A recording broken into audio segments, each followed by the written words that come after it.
Okay, welcome to our monthly webinars that we have with E-Extension. My name is Dr. Jackie Jacob. I'm at the University of Kentucky, a poultry specialist here, and I coordinate the E-Extension, which is the online version of the National Cooperative Extension Service. We have what we call a community of practice that helps to support small and backyard poultry owners.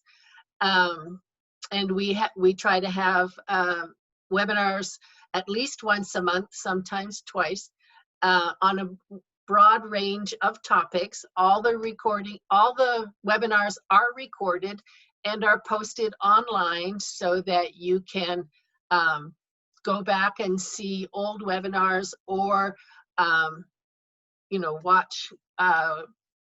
rewatch this one if you missed something. So for our topic today is working with egg-laying flocks in small and backyard flocks. The way this is going to work is that I will monitor for questions, so you can. We prefer that you put them in the Q&A, but if you want, you can put them in the chat box as well. I will be on mute and have no video.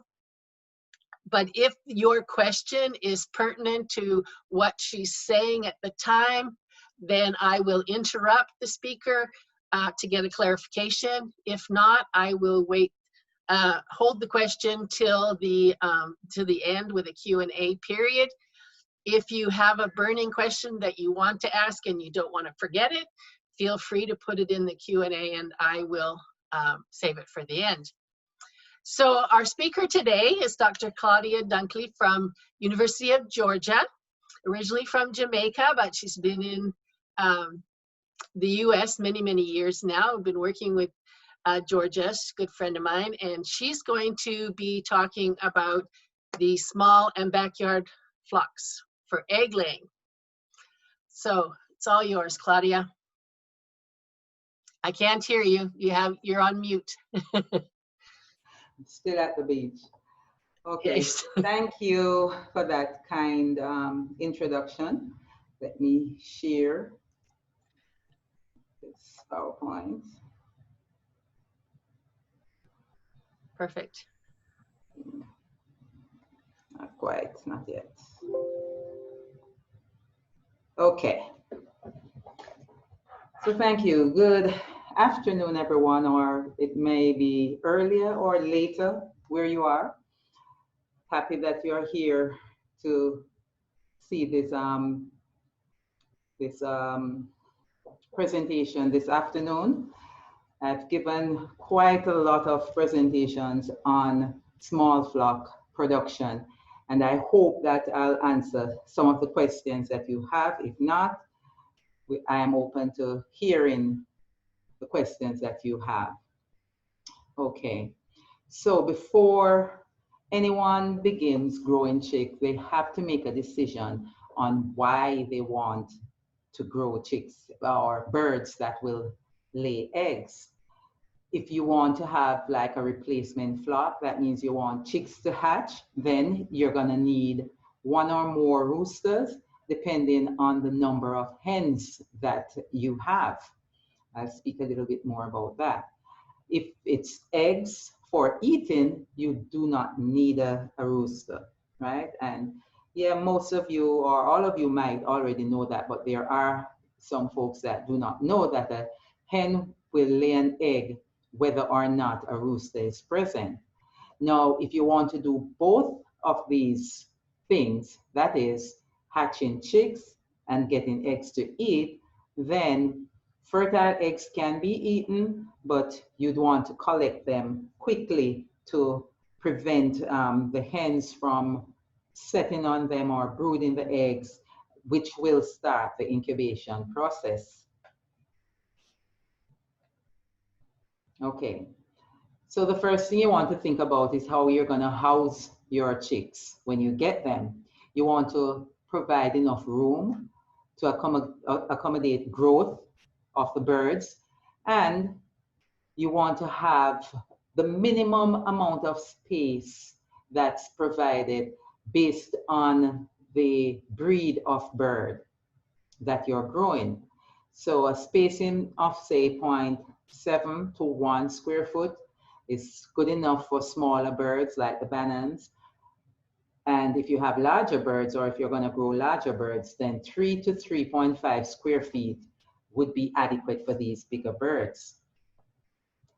For example, now if you start out with 50 chicks and you decide to use say 25 of them for meat production, and then you're going to keep 25 for egg production, bearing in mind that some may even die, you will have then less than 50, right? So if you have 25 or 24 birds, you want to allow at least 3 square foot per bird, which would mean that you have a 8 by 10 square foot building. That would be big enough to grow those birds for your egg production. And whenever you're constructing your housing, you must bear in mind that you might want to expand in the future. So make it so that you can expand it, right? Don't build a cinder block structure and then it's difficult to expand. One thing you have to do when you get these chicks is brood them, right? Adequate heating must be provided for new chicks. Baby chicks cannot generate their own body heat, and the mother hen would usually sit on these birds and keep them warm, right? Or brood them. The room temperature of the building should not fall below 70 degrees Fahrenheit. You start brooding them at about 90 degrees Fahrenheit, and that should be maintained at the chick level for the first week. And I'll show you some examples or some pictures. Each week, you drop the temperature by 5 degrees until the chicks are about 5 weeks old. By then, they would be at that 70 degrees Fahrenheit level that you want to get a room at. So you have to get some brooding equipment. And on this slide, I'm just showing you what the commercial equipment would look like if you go out and buy those things. So you have a cardboard enclosure. You also have you have a form of bedding material. So wood shavings can be used, peanut hull, rice hull. You have to provide water in that enclosure and feed for the chicks. And the heat source is going to be like a heating lamp. And of course, it needs a bulb and the lamp stand. Now, small flock producers can be very innovative when it comes to setting up their own brooders, right? So it doesn't have to be an expensive commercial brooding system that you purchase. You can design your own brooding system. This producer just used a plastic container and they had the heat lamp. Now this plastic container is not going to hold a whole lot of birds for that period of time to heat them, but at least it can help in the early stages. Now, during normal weather condition, that infrared heat lamp should be placed about 1 to 1.5 feet above the chick, right? Remember, the heat source should be measured from the chick level. You don't stand up inside that poultry house or that little confinement that you have and measure the heat up at your level. It has to be at the chick's level. Placing a cardboard ring around that heat source, that helps to keep the birds or the chicks close together and close to the heat. And you have to make sure that there's also enough room so that they can get away from the heat. You don't want to cook them under there, have them all bundled directly under the light and can't get away. As in this bottom picture, you see how low that light is down to the birds, but they can get away. And this is too low. This particular one is too low for those chicks. So that is how not to do it. All right. So a diameter of about 6 feet would be enough to brood 50 chicks, right? This diameter, it's of course very big, but they have over 150 chicks in this section, and they have more than one heat sources. So this side of the enclosure would obviously be too cold. So you notice most of the chicks are in that area. You want to keep track of the temperature again at the chick level. And you can do so by hanging a thermometer at the same height as the chick. And how you adjust the temperature weekly is by raising the heat lamp a few inches every week. And then you measure the temperature to make sure that you are dropping that heat to the chicks down at this level by that 5 degrees each week. Now, nutrition is very important when it comes to raising birds, whether you're gonna be eating them or raising them to grow, to produce eggs.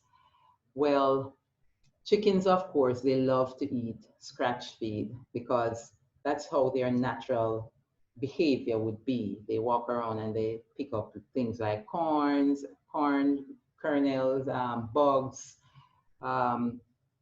berries, that kind of stuff.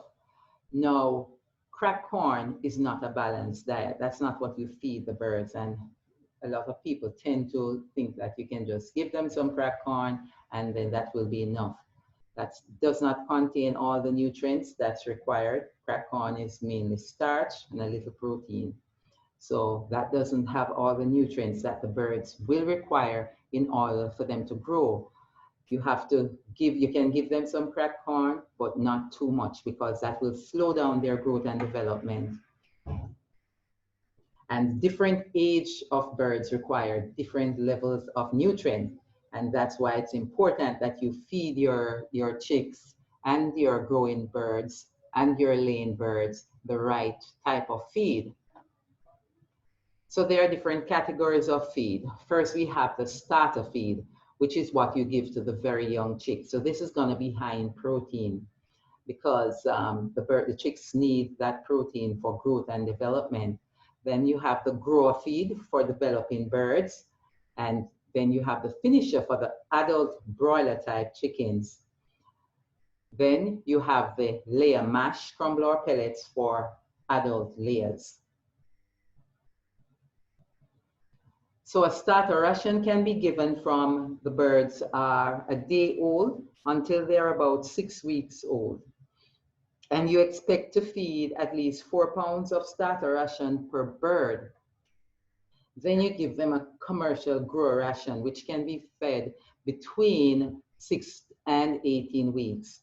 And of course, that is if you're going to grow some birds for laying purpose, because if you're going to eat them, you're not going to grow them until they're 18 weeks old. You'll probably process them by they're, say, 10 weeks old. Most feed stores will carry a combination of starter and grower ration that will work for both stages. So you won't have to worry about how many weeks I've been feeding these birds this starter ration. Should I change to a grower ration? You can get a combination starter and grower ration. That way it grows them right up to that 18 weeks period. Now from 18 weeks onward, you want to start feeding the layer ration, and this ration will prepare them for egg production. Now, these 2 points, as you see, I have them in red. It's very important that you remember this. You do not want to feed your younger birds layer ration, nor do you want to feed grower and starter ration to birds that are producing eggs. And we'll talk a little bit more about that further down, why the rations are so different. The problems that are usually associated with inadequate nutrition, they will occur rapidly. You're going to see it very quickly, and often it's irreversible, right?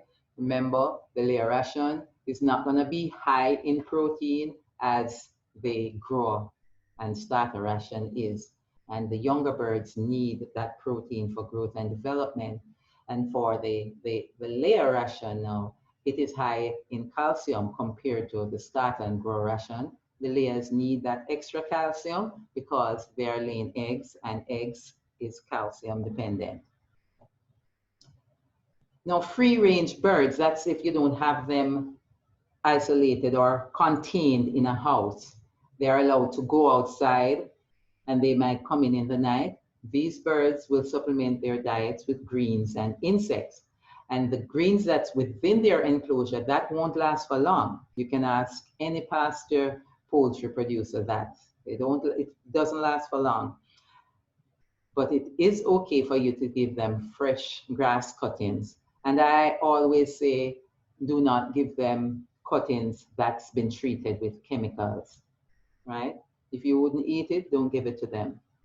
Table scraps can provide a variety to their feed, and this will help to decrease feed costs, but you want to limit the amount that you give to them, right? It shouldn't be the main portion of their diet. Give it to them as if it's dessert.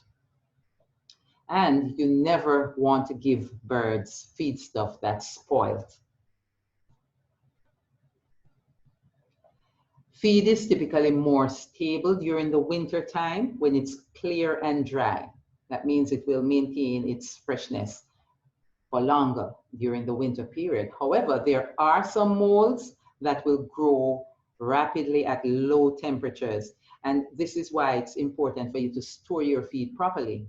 Some of these molds will produce toxins such as aflatoxins, and that is harmful to the birds. And it's important to protect the feed from humidity, right, during both warm and cold weather. Because the humidity, of course, will increase the instance of mold growing in that feed, and then those toxins. The form of the feed is also important, right? And when we talk about the form, we're talking about, as you see, I have here mash, pellet, and crumble, how it's presented to the birds, right? Birds, of course, are grain eaters. And if you give them mash feed, you will see that they try to pick out the larger particles. So that's why it's important how you feed it to them. So you don't want to give them feed that is ground too finely, because this will reduce feed intake. Again, the mash diet often results in more wastage of feed when you compare it to pellet or crumble diet. And too many fine particles, you're going to have increased dust in the houses, right? And you'll see that all over the equipment if the diet is too fine, too many fine particles are in it.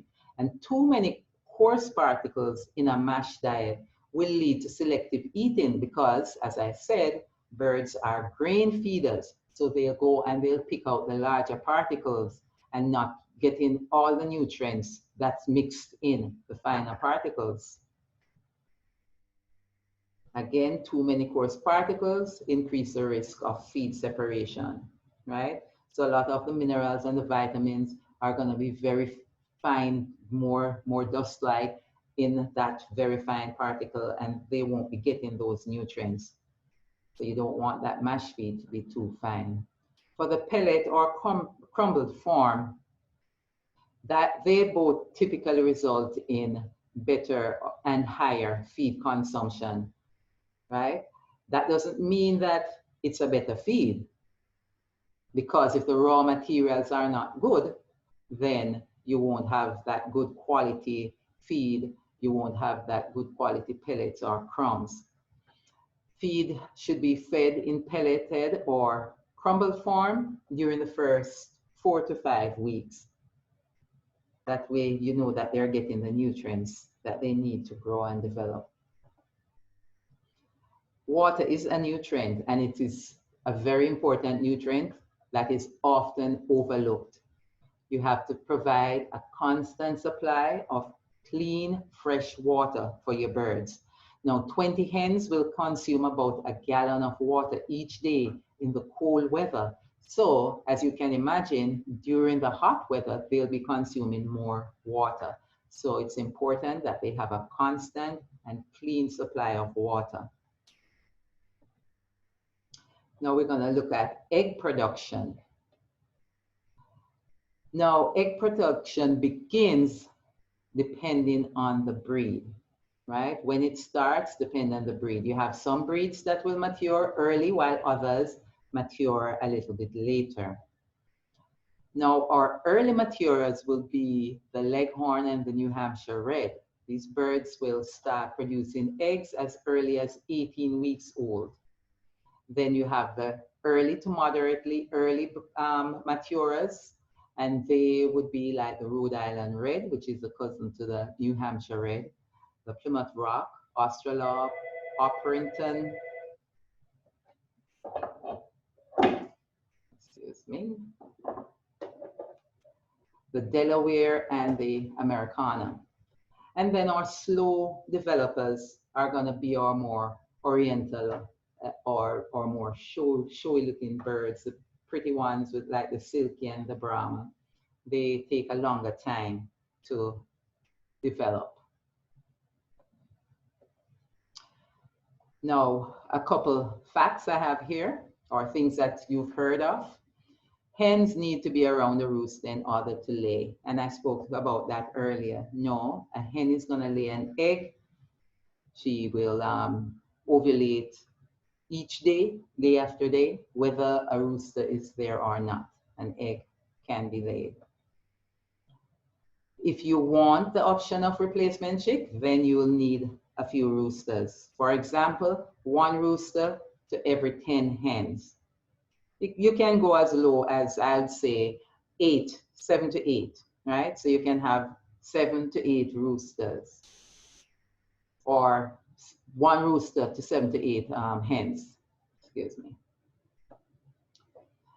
You need to provide nest boxes if you want your hens to lay, right? You have to provide somewhere. You want to have it maybe about 12 inches by 12 inches and put a lot of straw or some form of bedding material in that in those nest boxes, a soft place for the eggs to fall. 1 nest box can serve 4 to 5 hens. That will be enough. Now, when do they start laying? At the onset of lay, the pullets should start getting their pullet ration, right? So at about 18 weeks old, that will prepare them for egg production. And of course, it depends on the breed.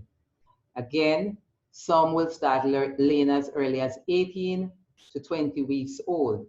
You can control how early they begin to lay. And I will talk about that further down. And you really don't want them to start laying too early, because laying too early means you're going to get small eggs. And you also want them to be at the right body weight for them to start laying. So you can slow down that onset of laying. Hens begin exhibiting nesting behavior before they actually start laying. So some of these nesting behaviors would be like making nests. They start looking around for secluded areas where they can lay, and they start forming little nest areas, building a nest. As you see in the birds in the wild, they start building a nest, finding a secluded area or a safe area, then they start building a nest, and then they start laying. So you want to make sure that the nest boxes are ready before they start to exhibit these nesting behaviors. Now, eggs are typically laid early in the morning, but you can check in the evening for late layers, right? Because some will lay a little bit later than the morning time, where most of these hens typically would lay. Some more facts. Day length influences egg production. Birds are photostimulated, right? So that's why we always say they have to get a certain amount of daylight. Claudia, there was a clarification. It says if early onset lay is 18 weeks, when would the later breeds lay? It depends on the breed. It can be as late as 25 weeks old. Right? So as I said, you have some birds that will lay early and some lay later. Now, even birds that lay early, as I was trying to get into, you probably don't want them to start laying that early because their eggs are going to be small, right? So you wait and let them get a little bit bigger before they start laying at 18 weeks old. Especially if you're trying to get eggs to sell. I always recommend, if you have those leghorns that are those early producers, let them get to at least 20 to 21 weeks old before you actually start, they actually start producing. And that is if you can control their light, as I'm getting into right now. So birds will lay less during short day lengths. They need about 14 to 16 hours of light for maximum production.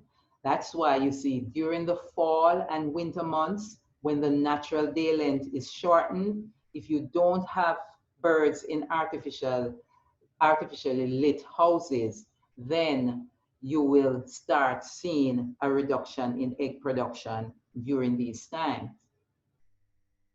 So if you have where you can control the light, then you can add artificial lighting in the morning and evening so that you give them a total of that 14 to 16 hours period of light in order for them, their reproductive system to be stimulated so that they can lay.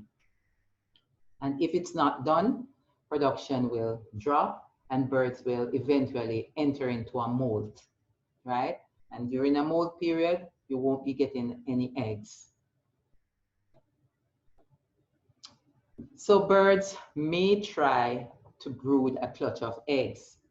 And if they are to be eaten, you don't want this to happen, right? A clutch of eggs is a number that each bird is programmed to produce. So for example, one bird may have a clutch that's in her system that is, say, 10 eggs.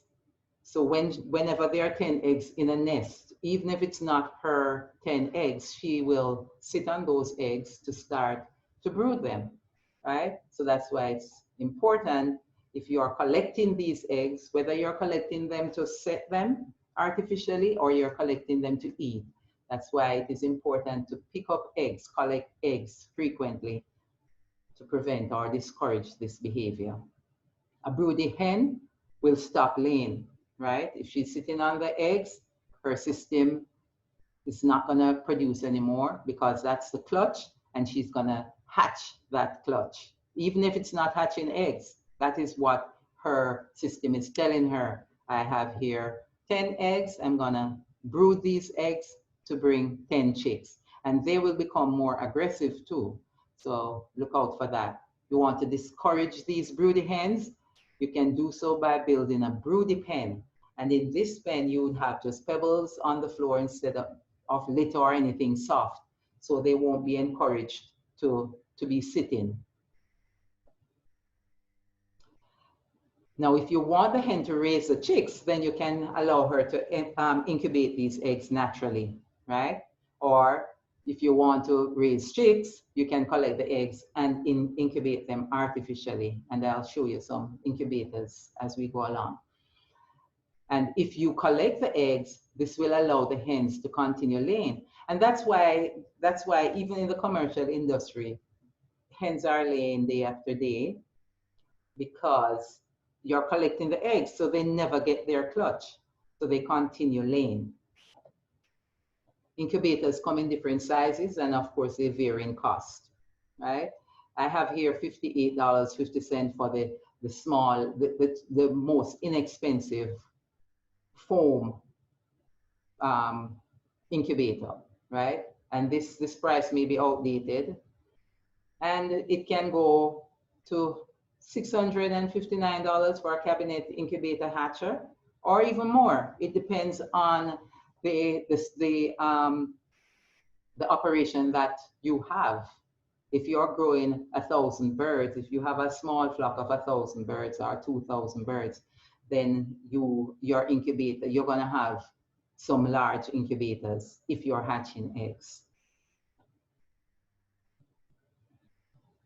Looking at some nest boxes, and growers can be very innovative and inventive. As you see there, that you have that hen in that old television. It's a nest box, plastic containers, but we always try to encourage raising them off the floor about 2 feet, right? And also adding a perch area where the birds can perch on, right? Those are some natural behaviors. In the wild, birds are not gonna necessarily, they try, as you see with ordinary birds, they make their nests high to prevent predators from getting to their eggs. So raising it about 2 feet off the ground will help this, and of course, adding perches gives the birds some form of exercise. Nesting material is important because it absorbs moisture and it keeps the eggs cleaner.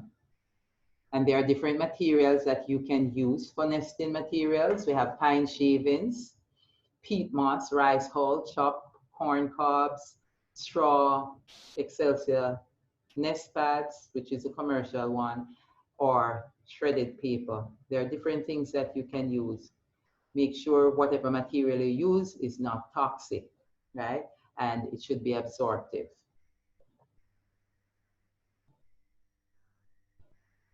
So egg production is calcium dependent. That is why the layer ration has higher levels of calcium in it than other poultry diets. Now, you can give the birds crushed eggshells or oyster shells if you think that they're not getting enough, but the commercial diet should be able to give them the right amount. But just thinking back on the feed farm, and if you think about the MASH diet, remember some of those nutrients which are necessary for the birds' growth and development and for production will be lost, right? When the birds are just picking out the bigger particles. So they may not be getting as much calcium as they should get. So if you see problems with your shell quality, it might be that they're not getting enough calcium. You can add crushed eggshells or crushed oyster shells. Also, limestone crumbles can be added. Now, your first year layers will give you the best egg production, right? That's when you're gonna get the best egg production, the best quality eggs, and if you're hatching them, you're gonna get the best hatch. The older the hen become, the lower their rate of production will be, and their eggshell quality is going to reduce.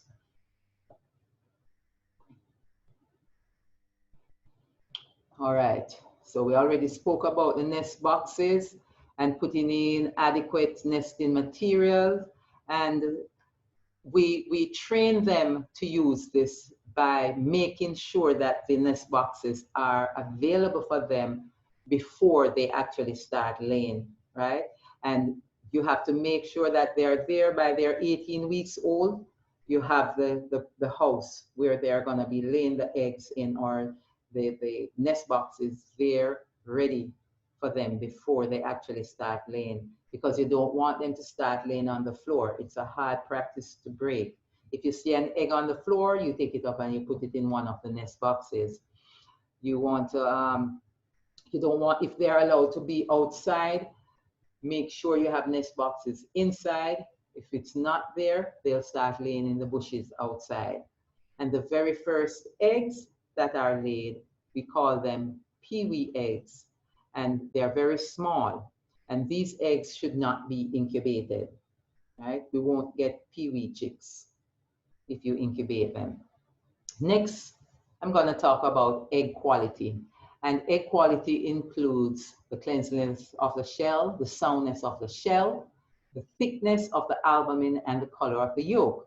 Now, if you will be hatching eggs, it's important to maintain that hatching potential of the egg. If you don't handle the eggs properly or store them properly, you will reduce the ability of that egg to hatch to produce a good quality chick. Eggs can be broken if your nesting material is not appropriate or if it's inadequate. So that's why it's important to make sure you have the proper nesting material. Now, egg collection very important too, whether or not you're gonna eat the egg or if you're gonna hatch them artificially. For the best hatchability, hatching eggs should be collected at least 4 times per day. So you go in every so often and make sure you are picking up all of those hatching eggs. The longer the eggs stay in the nest, the more likely it is that it will be broken or soiled, right? Because remember, other birds will be going in, they're going to be sitting on the eggs, or they're going to go in to lay, and they're laying on top of eggs, you can have a broken egg or two. If you leave the eggs for an extended period, you may have some pre-incubation, which can reduce hatch and also chick quality. And if you leave the eggs for an extended period, if you're going to be eating these eggs, they will be downgraded, right? Because they begin to get hot, they lose heat. Heat starts to break down the albumin inside the egg and coagulate the yolk. So you don't want to leave them out too late. Eggs that are laid late in the day should be collected and not be left for the next day. Now, cleaning eggs differs based on whether they are hatching eggs or they are table eggs. For hatching eggs that are dirty, you can remove the debris from the egg with a dry cloth. You never want to use a wet towel, nor do you want to use sandpaper. A wet towel will spread disease organisms over that eggshell. And if the disease organisms spread over, they can enter into the egg and kill that embryo. And sandpaper will remove that protective cuticle from the shell, right? That's the last thing that goes on that shell before when that egg is being laid, that cuticle. And it protects the inside contents of the shell from microorganisms. So you do not want to set dirty eggs either, right? Because bacteria will penetrate that egg during that incubation process, and it can cause dead embryos, right? So microbes can infiltrate that egg and kill the embryo that's growing within. And also, you can have eggs that are exploding in that incubator before they hatch, right? So that would be a big mess, an exploded egg, contaminating all the other eggs within that incubator and possibly resulting in the death of all the embryos. So do not set dirty eggs. Now, storage of hatching eggs is important, very important too, because again, you don't want them to start incubating too early before you put them in that incubator. So you want to cool the eggs to a temperature that's below that threshold where that embryo will start to develop.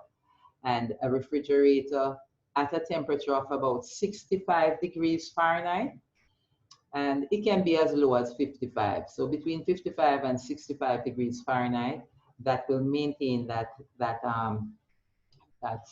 egg before you start that development. And it can be stored at this temperature for about a week without really reducing the hatchability.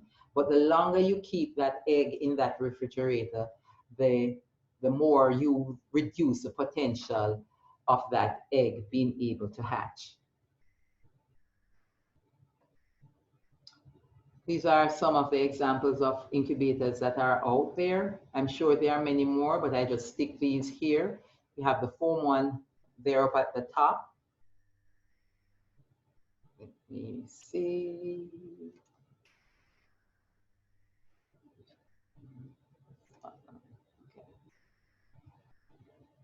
Okay. Wrong tool.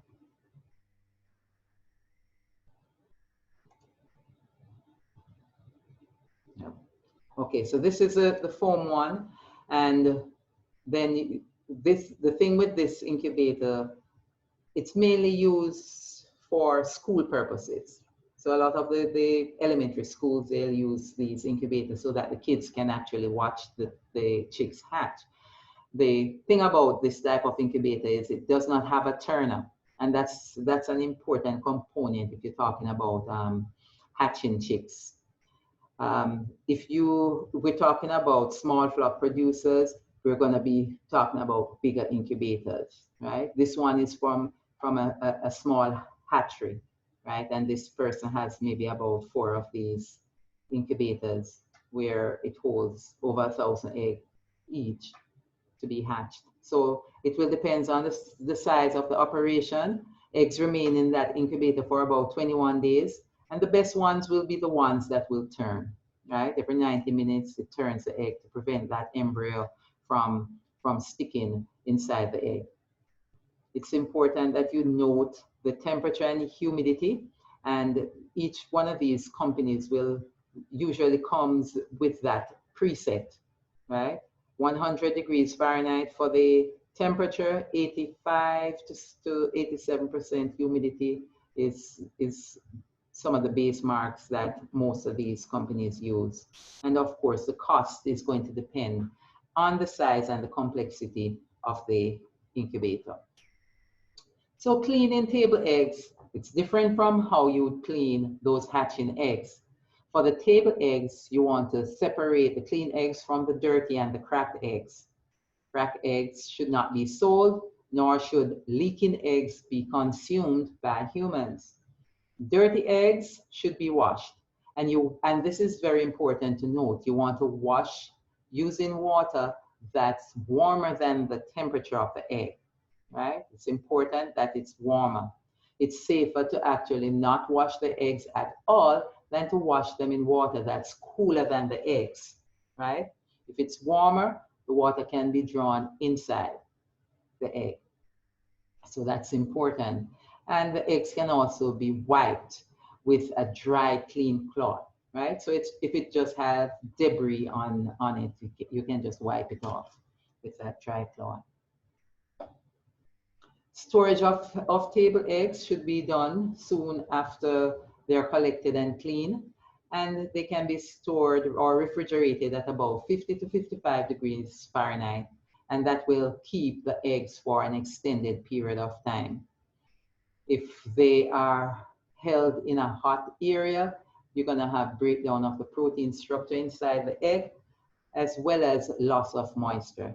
And when moisture is lost, the egg gets stale. Now, unless you're going to be using these eggs as boiled eggs, it's easier to peel them if they are older, right? But if you're selling these eggs selling these eggs to other people, you want to store them at about 50 to 55 degrees Fahrenheit to keep them fresher. Okay. So eggs that's stored at the proper temperature can be held for up to a month without any significant loss in the quality of the egg. The grade might go down, but the quality not necessarily going down. Now I'm gonna go into some of the reasons why hens may stop laying. And over years of doing these kinds of presentations, I've had a lot of questions from small flock producers from all across the country asking why their hens are stopped laying. So here I have put together some of the most common reasons or questions that I've been asked. And the first reason I have why a hen may stop laying is because of that decline in day length. Remember, we spoke about that the hens were sensitive to light. They are photostimulated. So if the day is short, it will discourage egg production. And this is especially true during the latter part of the summer and during the fall period. How do you fix this? You can fix this by using artificial lighting, and that will give the hens a long day, no matter what season it is. Then the second thing is improper nutrition. Hens need a balanced diet in order to maintain egg production, right? We spoke about that earlier. Different stages of bird development calls for a different type of nutrition within their diet. So the laying hen needs that balanced diet for a laying hen to maintain that egg production. Each egg contains a significant amount of protein and energy, and too little dietary energy will depress egg production. And also, an imbalance in the amino acid can result in depressed egg production. The next reason, when it comes to nutrition, each egg contains about 2 grams of calcium, and the hen skeleton contains about 20 grams of calcium. Therefore, each egg represents about 10% of the hen's total body calcium. So it is very important that the hen gets a diet that has the right amount of calcium, right?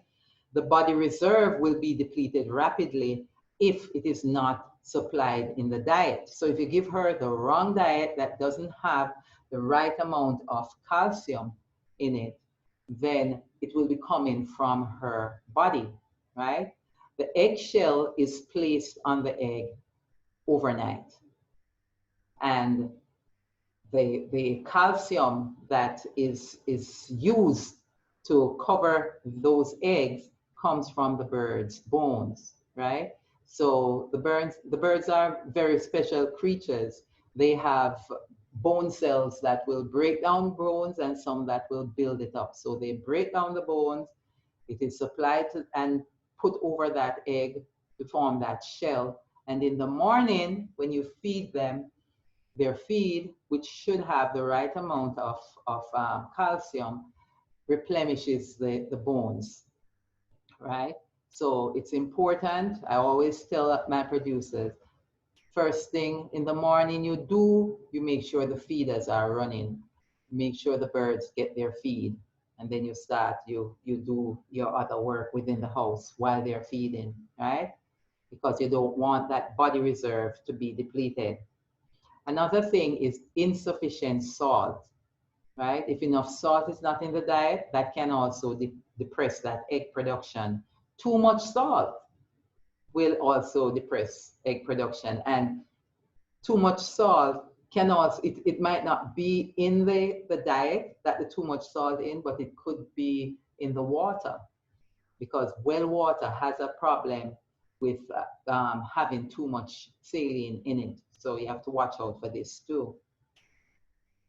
I always suggest that owners or growers feed only a prepared layer ration to maintain that egg production, right? That way you know that the right level of nutrients is in that diet for a layer. And of course, you can also provide a particulate source of calcium, such as that ground limestone or ground oyster shell. Another reason a hen may stop laying is broodiness. Some breeds are prone to become broody, and we spoke about broodiness a while ago, right? So they try to incubate the egg. If they do this, they will stop laying. And they will become broody if you allow the eggs to accumulate in the nest, right? And this problem is more prevalent during the springtime, because this is a time when all life naturally begins to renew. So it's no different for these birds, even though you're raising them to collect their eggs, right? So that's why they become more broody during the springtime. If you allow the eggs to accumulate, it's very important to pick up the eggs, right? That is how you're gonna prevent this problem. Pick up the eggs more than once daily. I have at least once, let me say at least 2 times daily, no less than that. And that will prevent the clutch from building up. You can also have that broody pen we spoke about, where if you see a specific bird, and this will happen if you don't have a whole lot of birds. Say if you only have a dozen birds, so you know exactly which hen is that broody hen. So you can disrupt that broodiness by removing her and putting her in a broody pen. The fourth reason I have here is molting. After producing for several months, a hen will become increasingly likely to start a molt. And molting and egg production are not mutually compatible. When they molt, they will stop laying. And during this time, the bird will restore or replenish their feathers. And so they'll be shedding the old feathers and growing new ones. Their reproductive tract will also be rejuvenated and shrunk. And that will allows for the increased egg production whenever they start laying once again. And this usually coincides with day length, right? So it will coincide with natural day length. So they will molt in the fall. Now, if you have artificial light, you can prevent this, right? So you can prevent them from molting. You can have them laying normally throughout the year until you actually see egg production naturally coming down, and they start molting, right? They start molting, but this is not in synchrony. That means they're not all molting at the same time when you have that artificial light. So you'd want to induce a molt that they all molt at the same time by reducing the amount of light. That's if you're using artificial light. Now, after you molt them naturally, if you allow them to molt naturally, they will return to lay. If you force a molt, they'll all return to lay within the same time period. Another reason is age. A hen can live for many years, but they'll eventually lose their ability to reproduce actively, right? And an aging hen will stop producing eggs. So you want to replace those aging hens with new stock. And the sixth reason I have is disease. Now, there are many poultry diseases that will affect egg production. Sometimes they'll show signs of illnesses, but sometimes they will not. Now, if you suspect a disease, the best thing to do is to consult a poultry vet, because a timely diagnosis will allow for effective treatment for some diseases. And also there are certain diseases which are virulent, and such as highly pathogenic AI, which if you diagnose it quickly, that can prevent the loss of the entire flock in a region. It might not prevent the loss of your flock, it might kill all of your flock, but it might prevent the loss of an entire flock within a region. Also, a timely diagnosis of certain virulent diseases may minimize the risk of that disease being able to transmit from the chickens to humans. And one such disease is bird flu. So consult your county agents or your ag agents or the nearest poultry lab to submit birds for evaluation. So diseases can result in reduction or stoppage of laying. All right, so that's what I have for today. I'm open to any questions you may have. Okay, we have one question so far. They need a little bit more information on influencing when the hen starts laying, aside from the breed differences, with regards to feed and light. Can they use those factors to bring them in or delay them to coming into production? Okay, so you wouldn't want to use feed, right?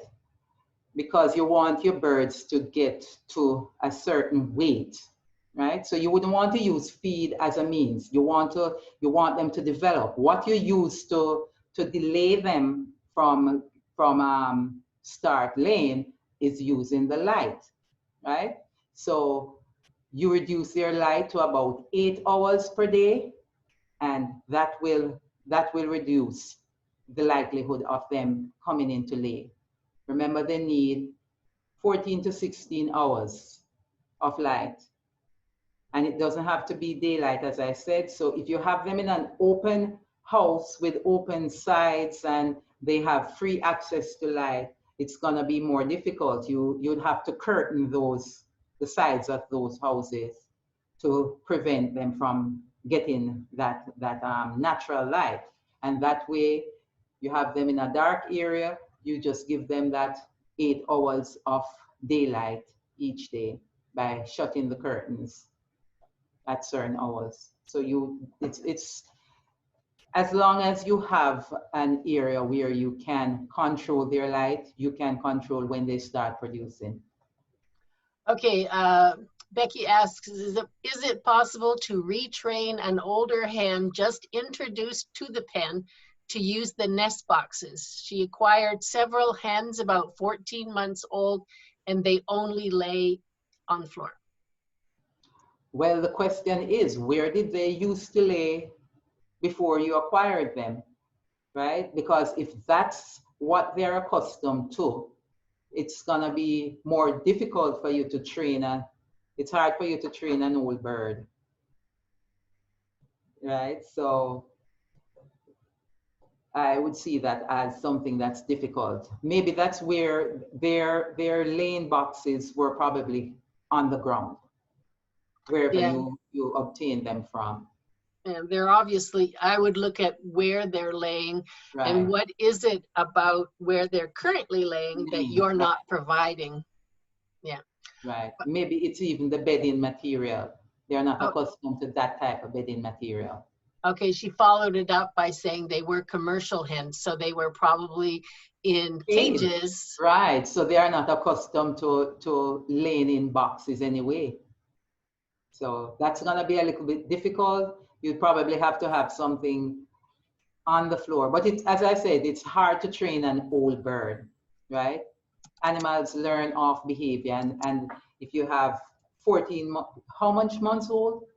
14 months old bird, yes, they are over a year old. So the commercial layer no longer wanted them. So it's gonna be difficult. Genetics will play a role. They're used to just dropping it wherever, right? And walk away. And they won't be brooding those eggs either. Yeah. Okay, someone recommended to feed my chickens leftover food scraps from our table in addition to 16% pellet feed. Will this affect egg production? 16% pellet feed, 16% of the feed that's been given?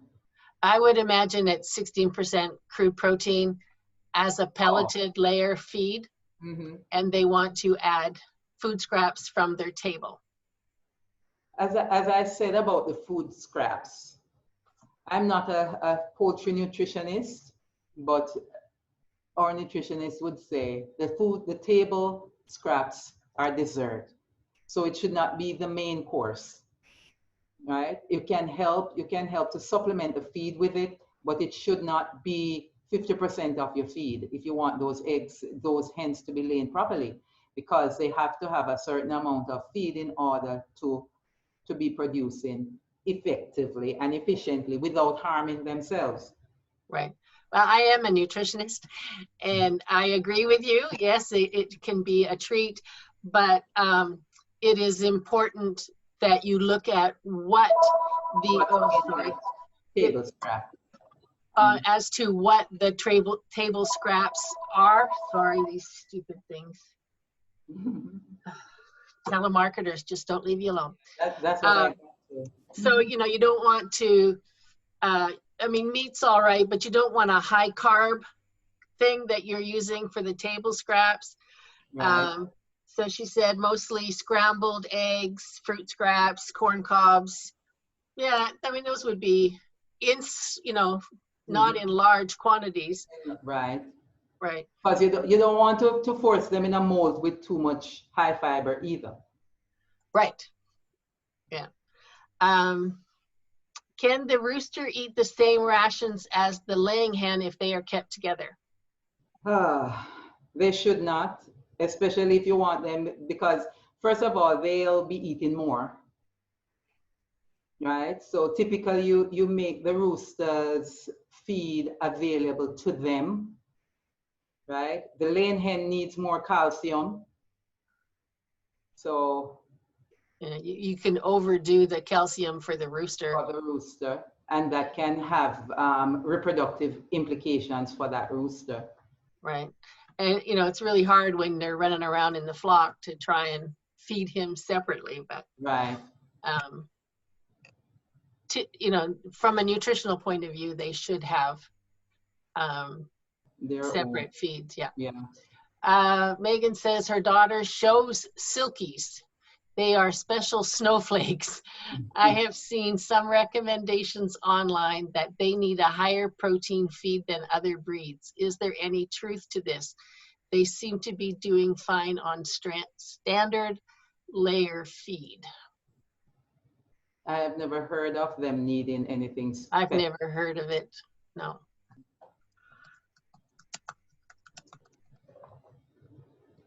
I'm just typing in the thing for them. But silkies are, I mean, some raise silkies as a meat bird, and then they would need more than a layer, but for just typical. And I think she also commented earlier that they take a long time to lay their first egg. Yes. And yes, they're not a breed that is selected for egg production. So right. They're an ornamental breed, or they're bred for meat production. Meat production, right. Okay, Kim asked, what's a good breed for a beginner and how many is the minimum to start with? You can start with, I mean, if you want eggs, what would you say the minimum is? The minimum is the amount that you think you can manage, right? But say you start with, you don't have a rooster, you can start with 10, a dozen. And a good breed would maybe be that Rhode Island red for an egg producer. The Leghorns are a bit flighty, not a bit, a lot flighty. So you'd want a breed that is more docile if you've never raised birds before. Yeah, a lot of the people like the Buff Orpingtons. I was about to say the Orpington because they call that bird the big friendly bird. Yeah, so they're like small dogs. But in terms of a minimum, I would say 3. 3. Because you want them to have company. Yes. But you have to remember 10 to 12, if they're laying every day, you could be getting 8 to 10 eggs every day. Yeah. So the big number depends on how many eggs do you want. That's true. I didn't even think about that, but there you go. I've never heard that question before. Thanks for that question. And whether or not you're going to be selling them. Right. But you also have to look at your laws, because in Kentucky, for example, you're not allowed to buy less than 6 baby chicks at one time. You have to buy at least 6.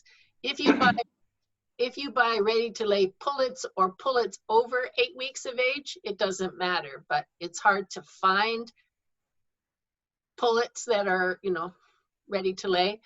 But Kentucky has a law that says if you're buying chicks, you have to buy a minimum of 6, and you can't give away more than that. So you can give away?